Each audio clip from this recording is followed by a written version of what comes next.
Assalamualaikum warahmatullahi wabarakatuh. Bismillahirrahmanirrahim. Subhanaka la ilma lana illa ma 'allamtana innaka antal alimul hakim. Wa tub 'alaina ya maulana innaka antat tawwabur rahim wa taqabbal minna innaka antas samiul 'alim. Rabbana iftah bainana wa baina qaumina bil haqqi wa anta khairul fatihin. Rabbi shrah li sadri wa yassir li amri wa hlul 'uqdatam min lisani yafqahu qawli wa ba'd.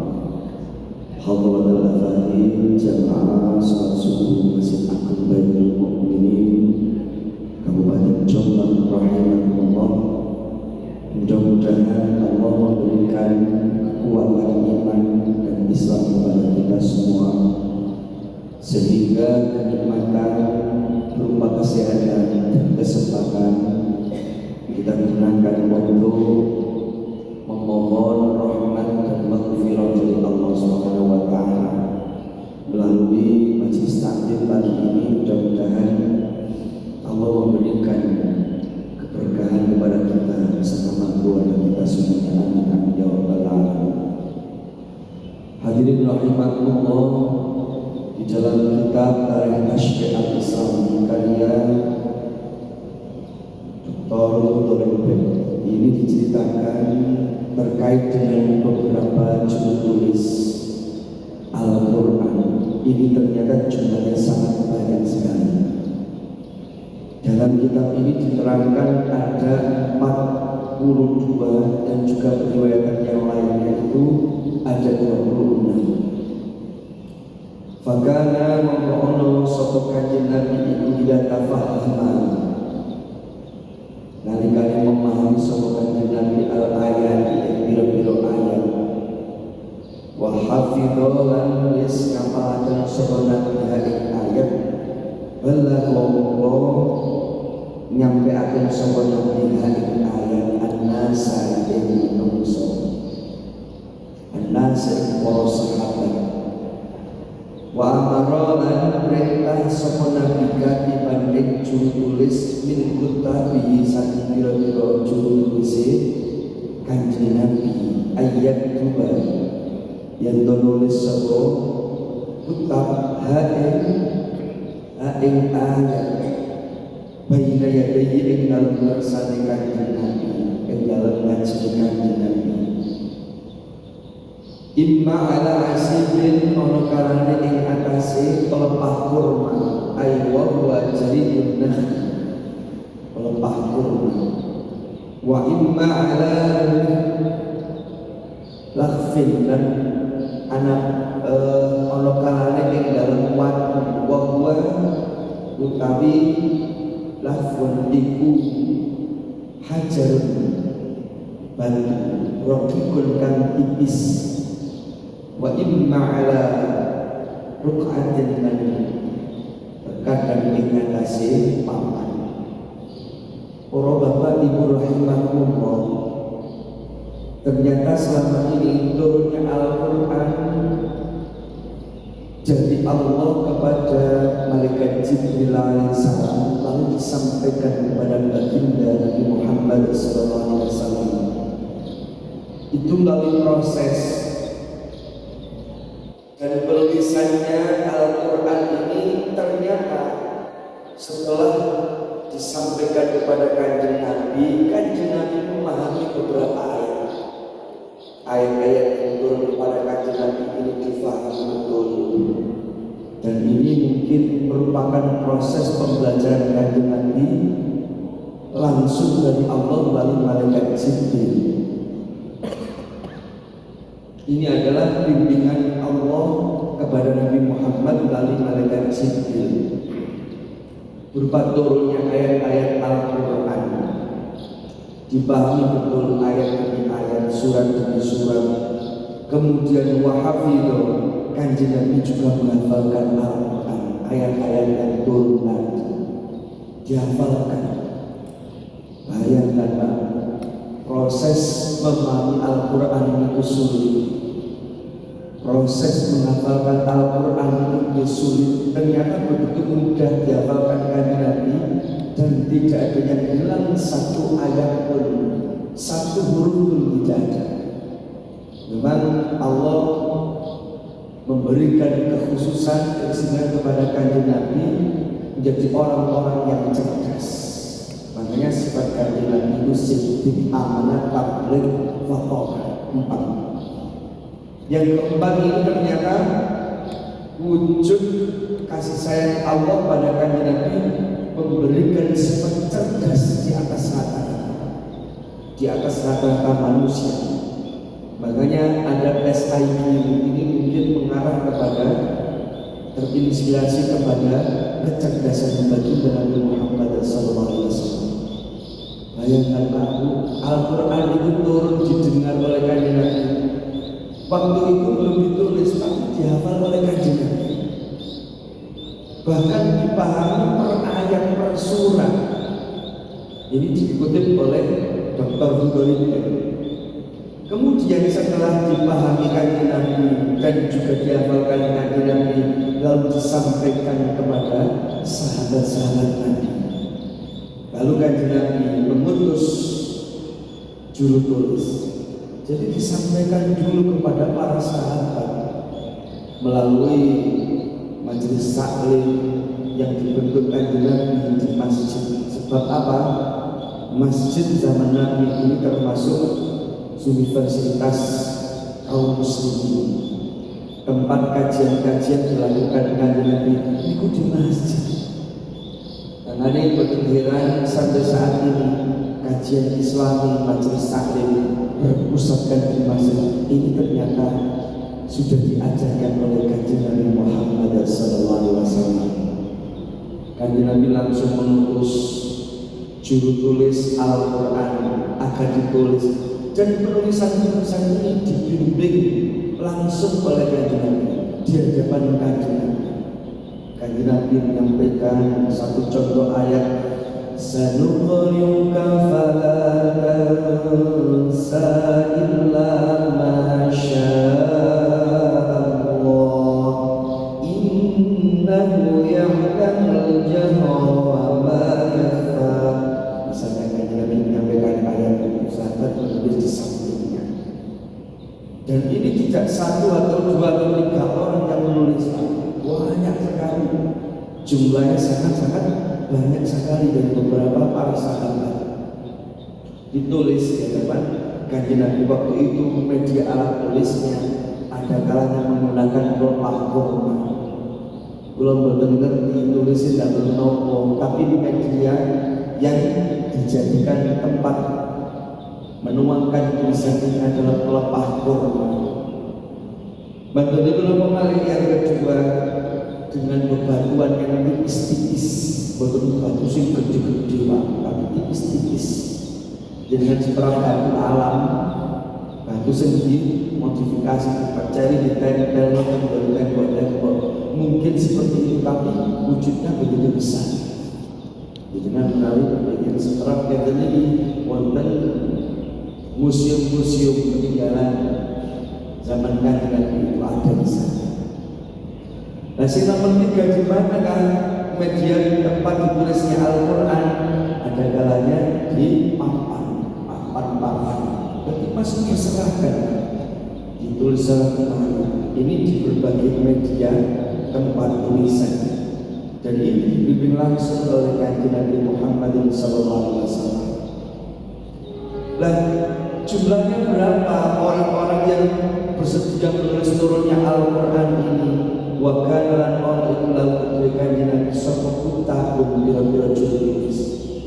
Banyak sekali para sahabat yang bersedia mewakafkan dirinya sebagai juru tulis Al-Quran. Mereka siap untuk bertugas tulis Al-Quran. Ma'rufuna, mereka terkenal yang tubuna odo nulis kantor sebab tablahu maring Al-Quran. Zakara menyebut sebab waktu sebagian ulama anna adadahu sak temene jumlah bilangane para juru tulis Al-Quran Usitatun wa isruna Ada sebagian ulama menceritakan juru tulis Al-Quran itu jumlahnya ada 26. Mengumpulkan Pak nulis bayangkan ketika Kanjeng Nabi menyampaikan Al-Quran setelah dipahami kemudian dihafalkan disampaikan kepada manusia atau sahabat lalu ditulis oleh 26 juru tulis. Waqala al-Hilaki Imam al-Hilaki ini menukil menceritakan an siratil Iraqi saking perjalanan Irak jauh-jauh dari negara Irak. Al-Hilaki ini menceritakan menukil annahu saat juru tulis Al-Quran iku kan ono sapa tulis Al-Quran iku isnaini nuru wa arba'ina al-matakul. Menurut Al-Hilaki seorang tokoh jauh-jauh dari Irak ini menukil bahwasanya juru tulis Al-Quran zaman sahabat Nabi ini jumlahnya adalah 42. Jadi sebagai ulama ada yang menyatakan 26. Menurut Al-Hilaki Al-Iraqi ini jumlahnya ada 42. Minhum iku setengah saking juru tulis alladzi la zaman kang netepi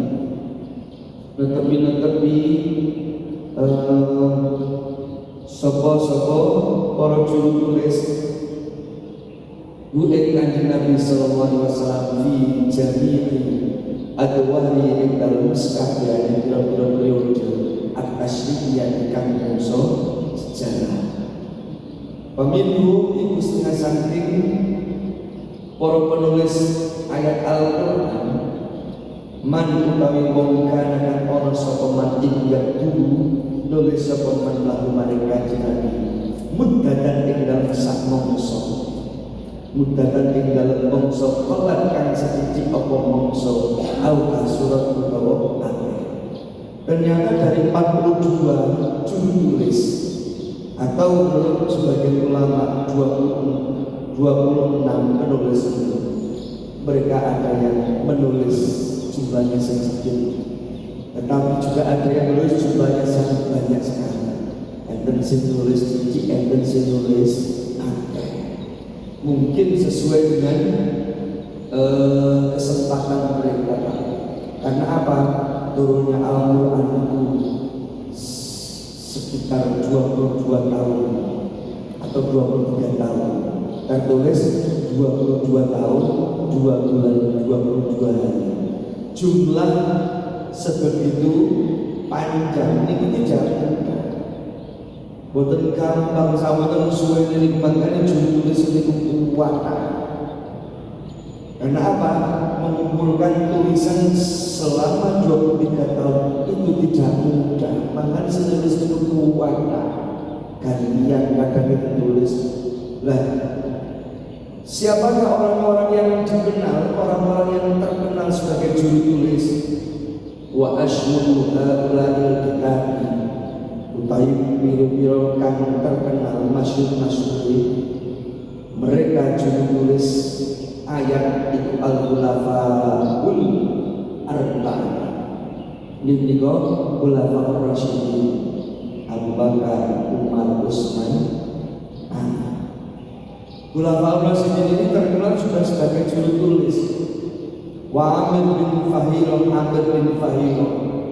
wa kana al-mana sapa Amir bin Fahirah itu yang tulis sapa Amir ar-rasaila ing pira-pira surat lil buluki rono marang pira-pira raja wa lan liyane muluk. Ternyata ada seorang juga juru tulis yang khusus spesial ditata oleh Kanjeng Nabi, diberikan job deskripsi menulis ini kok beberapa surat-surat yang diatur dan disampaikan kepada para raja. Kanjeng Nabi ternyata juga pintar manajemen. Padahal Kanjeng Nabi nggak pernah sekolah, nggak pernah kuliah, tetapi dibimbing langsung oleh Allah melalui malaikat Jibril sehingga memahami manajemen job description. pembagian kerja, pembagian tugas, cara memanage pekerjaan-pekerjaan dan juga memberdayakan para sahabatnya. Lu ngeten jurusan ini bukan sekolah itu bukan salah, Pak. Wong sekolah syariah maupun hukum Islam ngomong masalah manajemen bukan paten paham khusus fakultas manajemen perekonomian, manajemen bisnis, manajemen perbankan dan lain sebagainya. Ini untuk menata manajemen di luar. Bukan jenengan ternyata sudah paham. Waminum lagi setengah sakit tulisan-tulisan juru tulis Ubay bin Ka'ab itu termasuk juru tulis Al-Quran. Siapakah Ubay bin Ka'ab itu? Wahuwa awal man kataba. Ternyata Ubay bin Ka'ab ini orang yang pertama kali menulis lalu maring Nabi minal ansari saking sahabat Ansar bin Madinah di dalam kota Madinah. Ternyata Ubay bin Ka'ab ini adalah penduduk asli Madinah dan dia pertama kali yang mendapatkan tugas menulis Al-Quran dari kaum Ansar.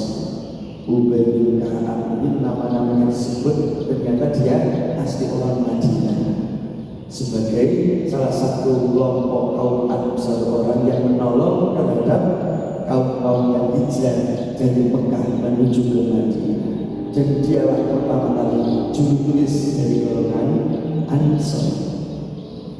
Karena fi aghlabi aqwalihi karena ana sapa Ubay bin Ka'ab fi aghlabi aqwalihi dalam nulis akeh-akeh dikai Ubay bin Ka'ab itu yang nulis sapa Ubay bin Ka'ab al-wahya ing wahyu wa huwa utawi Ubay bin Ka'ab iku ahadul fuqaha'i ila salah siji pira-pira ahli fikih alladzina kan wong akeh kan ora sapa alladzina iku yaktubuna penulis sapa alladzina fi ahdi sallallahu alaihi wasallam ing dalem bangsane Kanjeng Nabi sallallahu alaihi wasallam. Dan iki diceritakan ternyata Ubay bin Ka'ab ini termasuk orang yang menulis ayat-ayat Al-Quran yang begitu banyak, termasuk orang-orang yang menulis jumlahnya itu suwe tulis, dan beliau termasuk salah satu ahli fikih yang menulis ayat Al-Quran pada masa Kanjeng Nabi Muhammad SAW. Ini perlu juga mengenal sekali istilah sahabat. Oleh sahabat disematkan oleh Kanjeng Nabi kepada orang-orang Islam yang pernah bertemu dengan Kanjeng Nabi dan hidup pada masa Nabi. Lainnya wong sing urip zaman Kanjeng Nabi, tapi dia tidak perlu agama Islam. Apakah bisa disebut sebagai sahabat? Betul. Orang-orang yang hidup pada masa Nabi ketemu dengan Kanjeng Nabi tapi tidak beriman kepada Kanjeng Nabi, tidak ingkar masuk Islam, maka tidak disebut dengan julukan sahabat Nabi. Begini diceritakan beberapa para penulis Wasad bin Qais bin Syammas wa Zaid bin Sabit, termasuk Sabit bin Qais, Zaid bin Sabit wa Muawiyah bin Abi Sufyan. Muawiyah bin Abi Sufyan ini tulis Quran. Zaid bin Sabit wa hulan dulure Muawiyah bin Abi Sufyan iku Yazid Muawiyah bin Abi Sufyan ambek dulure ajine Muawiyah iku Yazid, itu generasi yang datang setelah Sayyidina Ali.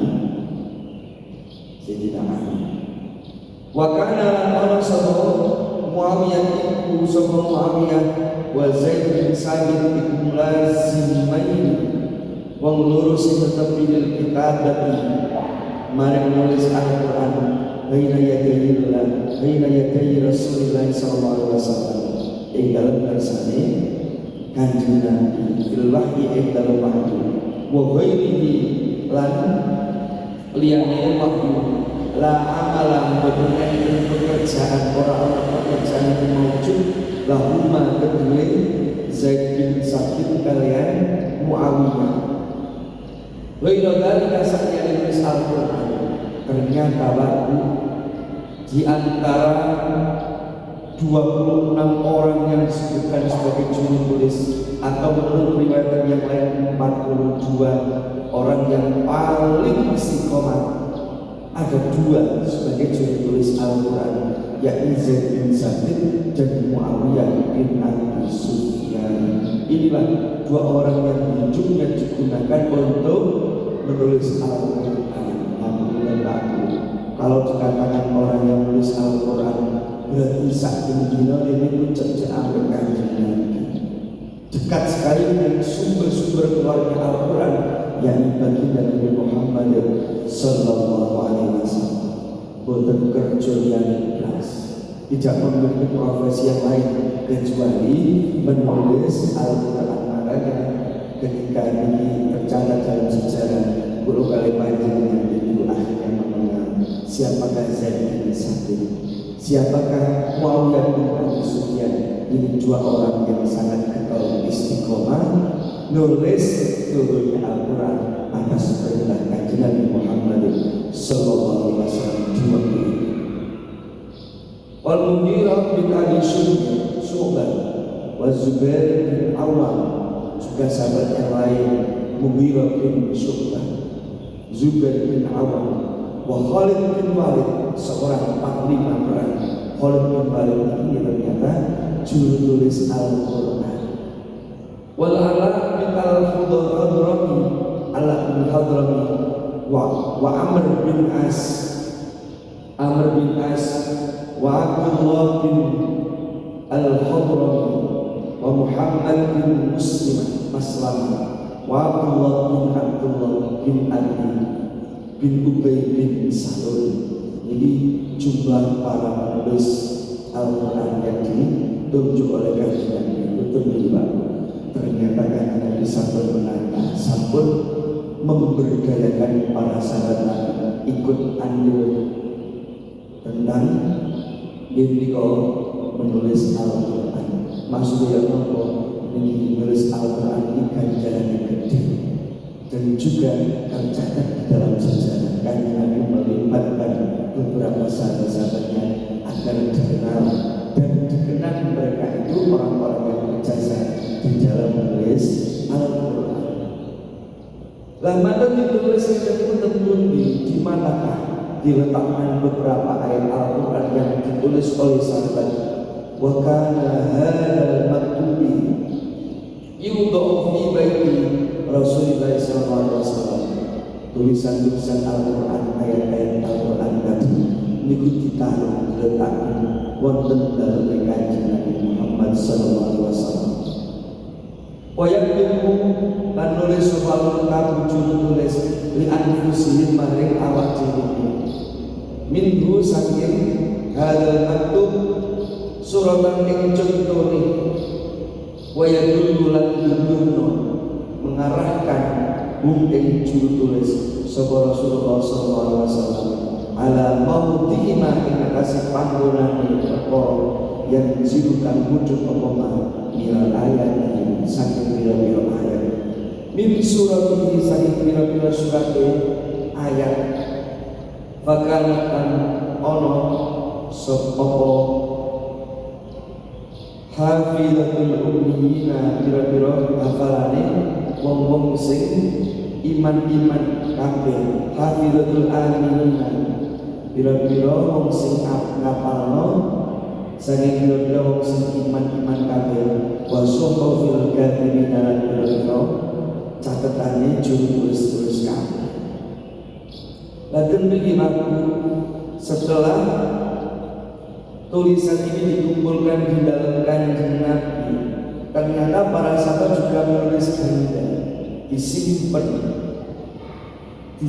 tenggone mereka sendiri untuk mentasnya, untuk sebagai kenangan mengenai tulisan-tulisan ini. Ada 2 tempat. Pertama salah tenggone dalam kanjeng Nabi Madinah, ternyata ini disimpan dan awak ini para penulis ini.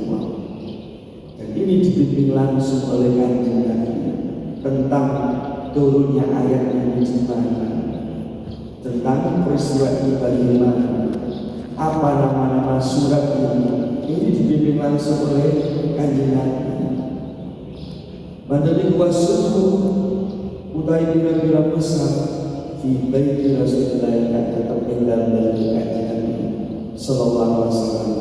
Kulliha yaskadana subuh ikut ta'awan tolong menolong ala ifdima inakasi jogo-jogo ayat anjalakan nolongan sopo Allah subhanahu wala khilafa bainal ulama dan orang tidak pendapat antara para ulama fi anna tartibi ayat suwar ing dalem nertibaken pira-pira surat iku tauqifiyun bangsa ulang-ulangan Kanjeng Nabi, bangsa petunjuk Kanjeng Nabi bi amri Rasulullah kelawan perintah Kanjeng Nabi sallallahu alaihi wasallam.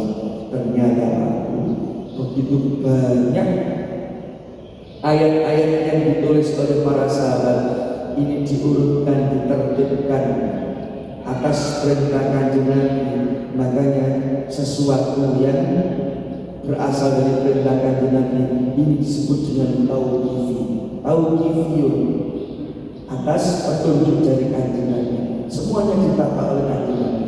Para sahabat ini saling dorong-dorong untuk mengumpulkan urut-urutannya bagaimana, mulai dari surat, mulai dari Fatihah, Al-Baqarah dan seterusnya sampai terakhir surat An-Nas.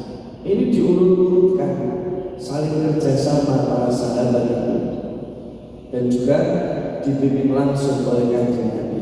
Nah, sesuatu yang datang dari Kanjeng Nabi itu ada dalam ajaran Islam itu ada ajaran tauqifi, ada ajaran ijtihadi. Tauqifi ini menapa sih? Sesuatu yang datang dari Kanjeng Nabi ini berdasarkan pengetahuan ilahi dan juga ketentuan dari ilahi, yakni saking Allah Subhanahu wa taala. Contohnya Allah tauqifi ini turunnya Al-Qur'an, susunan Al-Qur'an mulai juz 1 sampai 3. Itu tauqifi. Langsung dari Allah disampaikan Kanjeng Nabi. Contohnya apa mari? Salat zuhur, asar, maghrib, isya, subuh. Ini tauqifi. Nah, maksud tauqifi langsung pakai dari Allah sampaikan Kanjeng Nabi.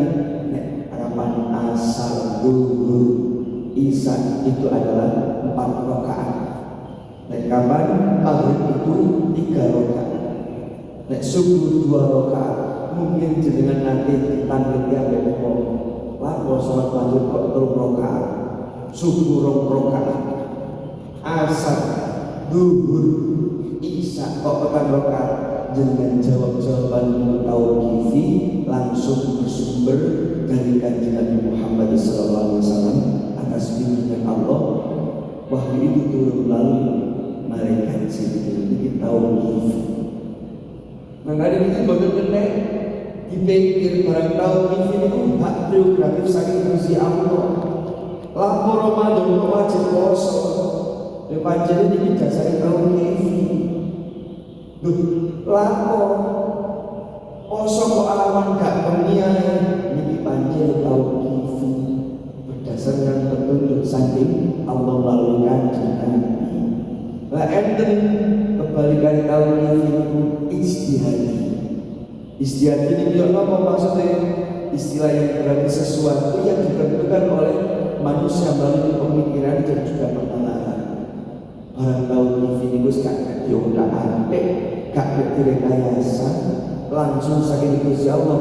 Nek ijtihadi itu nalar manusia atas berdasarkan pemikiran manusia. Makanya metode ijtihadi ini termasuk pengetahuan manusia, pengetahuan seperti Muhammad dulu yang diperoleh melalui pemikiran, penalaran dan juga penelitian manusia berdasarkan ketentuan ketakuan manusia. Contohnya bahwa fatwa yang dikeluarkan oleh ulama dapat bersifat istiadat. Barang boleh dengan ketentuan Quran kali hadis nanti menungso itu ansar istiadat. Contohnya bahwa bagaimanakah hukumnya merokok oleh Quran dan hadis tertentu, maka manusia itu berhak untuk istihad atau berpikir dari jawaban-jawaban. Nek kula anak-anak istihad ini terkait dengan masalah teknis cara melaksanakan satu ibadah ketika tidak ada ketentuan dalam Quran dan juga hadis, maka manusia ini diperkenankan untuk berpikir atau nalar. Keputusan hukum yang dibuat oleh hakim dapat bersifat istiadiyah berdasarkan nalar dan interpretasi terhadap hukum. Nanti hakim memiliki kebebasan untuk beristihad dan Quran dan hadis bertentangan, maka dia diperkenankan untuk memiliki istihad. Hakim pengadilan negeri, pengadilan agama, ketika tidak ditemukan jawaban-jawaban dalam pasal-pasal itu, maka diperbolehkan untuk istihad. Nah, ini wilayah-wilayah istihad. Makanya ajaran-ajaran Islam itu ada kalanya tauqifi, ada kalanya istihad. Tauqifi langsung saking Gusti Allah melalui bimbingan Kanjeng Nabi pada istihad itu memiliki hak manusia untuk berpikir, tapi bagi orang-orang yang mampu memikirkan tentang hukum. Hadirin rahimahullah, intinya kajian kita pagi hari ini tentang sejarah turun Al-Quran ini ternyata setelah turun dipahami oleh Kanjeng Nabi, kemudian dihafalkan Kanjeng Nabi, lalu disampaikan kepada para sahabat, lalu Kanjeng Nabi mengutus juru tulis dari kalangan sahabat yang jumlahnya ada kalanya 26 orang, ada kalanya 42 orang, riwayat para sahabat dan juga para sejarah. Dan ini langsung ditulis melalui rekomendasi yang disampaikan oleh Kanjeng Nabi. Ada kalanya ditulis di pelepah kurma, ada kalanya melalui media bantuan, dan ada kalanya melalui papan yang ditemukan waktu itu, lalu semuanya dikumpulkan di dalam Kanjeng Nabi untuk disusun dan melalui sistematika petunjuk dari Allah Subhanahu wa taala kepada Kanjeng Nabi. Nah, ini dipun sebat kalian tahu. Hadirin rahimahullah, mugi mawon kajian kita pagi hari ini menjadi yang bermanfaat. Mugi mawon rawuh panjenengan untuk meramaikan Masjid Baitul Mukminin ini dibalas oleh Allah Subhanahu wa taala. Iktikaf panjenengan mulai awal sampai pagi ini, mudah-mudahan kita diajar oleh Allah sebagai amal ibadah yang nantinya diberikan pertolongan kepada kita yaumul akhir. Amin ya rabbal alamin. Allahumma shalli ala sayyidina Muhammad wa ala ali sayyidina Muhammad rabbil alamin. Allahumma ij'alna wa auladana wa talamidana wa ahlana dhurriyyatana ya Allah, jadikan kami, anak-anak kami, keluarga kami, keturunan kami min ahlul Quran, termasuk orang-orang yang ahli Quran. Wa'alana jangan mengajarkan Al-Quran, wa'alana jangan mengamalkan Al-Quran, wa'hafadhu dan juga menghafalkan Al-Quran. Ij'alna wa iyyakum min ahli zawa'il makatil karamah wal madinatil mawwal hajjul umrah birahmatika ya arhamar rahimin. Jadikanlah kami dan mereka termasuk orang yang berkesempatan ziarah berkunjung ke Mekah dan juga Madinah untuk melakukan ibadah haji dan umrah atas rahmat-Mu ya Allah. Wa ziarah al-maqbarati Nabi Muhammad sallallahu alaihi wasallam, dan berikanlah kesempatan kepada kami dan mereka berziarah ke makam baginda Nabi Muhammad sallallahu alaihi wasallam. Warzuqna wa iyyahum sihhatan wa afiatan wa salamatan min kulli da'in wa saqamin wa wabain baliyadin bi rahmatika ya arhamar rahimin. Rabbana atina fid dunya hasanah wa fil akhirati hasanah wa qina adzaban nar. Wa sallallahu ala sayyidina Muhammadin nabiyil ummi wa ala alihi wa sallam. Alhamdulillah.